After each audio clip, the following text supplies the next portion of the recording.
Halo semuanya, selamat datang di update market kripto untuk tanggal 6 April 2026.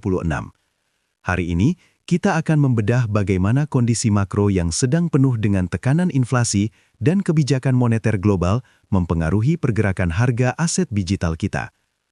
Market saat ini berada di fase yang sangat menarik untuk disimak, di mana sentimen pelaku pasar masih terjaga dalam ketidakpastian.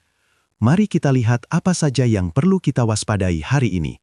Penting untuk diingat bahwa seluruh pembahasan dalam video ini bersifat edukasi dan analisa pasar semata. Kripto adalah aset dengan volatilitas tinggi, jadi pastikan kalian melakukan riset mandiri dan tidak menjadikannya sebagai saran investasi langsung.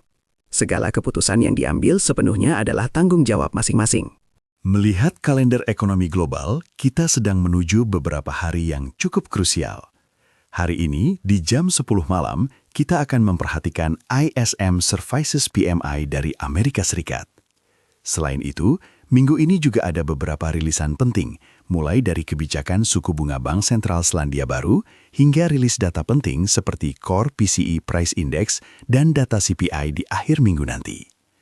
Event-event ini sangat ditunggu karena bisa memberikan arah pergerakan dolar Amerika yang nantinya akan berdampak langsung pada aset kripto. Berita pertama datang dari Federal Reserve yang baru saja memberikan sinyal bahwa kebijakan moneter bakal tetap ketat. Mereka masih khawatir dengan inflasi dan potensi ekonomi yang mengalami pemanasan berlebih. Hal ini tentu menjadi beban bagi aset dengan risiko tinggi seperti kripto, karena suku bunga tinggi membuat investor cenderung kembali ke instrumen aset yang lebih tradisional. Selanjutnya, dari zona Eropa, data inflasi menunjukkan perlambatan yang lebih rendah dari ekspektasi. Meskipun begitu, Bank Sentral Eropa tetap menyiapkan opsi stimulus tambahan jika situasi ekonomi memburuk. Ketidakpastian di zona Eropa ini secara tidak langsung membuat Bitcoin seringkali dilirik sebagai aset lindung nilai ketika mata uang fiat dikhawatirkan mengalami penurunan daya beli. Terakhir, kita melihat kondisi di Inggris di mana tingkat pengangguran berada di titik terendah secara historis. Meskipun ekonomi melambat, pasar tenaga kerja yang kuat memberikan sedikit optimisme. Kondisi makro yang bercampur antara perlambatan ekonomi dan ketajaman kebijakan moneter global inilah yang membuat pasar kripto saat ini bergerak sangat sensitif terhadap setiap berita baru.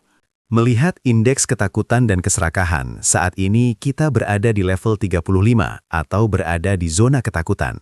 Angka ini mencerminkan suasana hati pelaku pasar yang masih cukup berhati-hati dalam menentukan posisi. Market tidak sedang dalam euforia, tapi juga tidak dalam kondisi kepanikan yang ekstrim, menunjukkan akumulasi yang cukup stabil saat ini.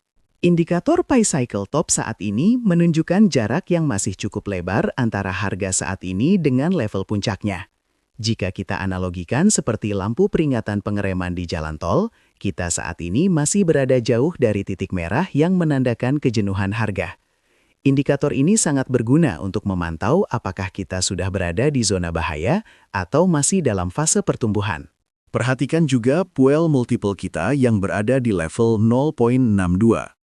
Sebagai analis, kita melihat indikator ini membantu memberikan gambaran profitabilitas penambang.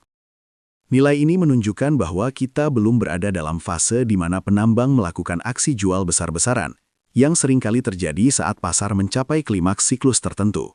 Dari sekitar 30 indikator siklus yang kita pantau, mayoritas saat ini belum memberikan sinyal jual. Kita terus mengamati dinamika MVRV Z-Score, Bitcoin Dominance, dan tentu saja perilaku holder jangka panjang.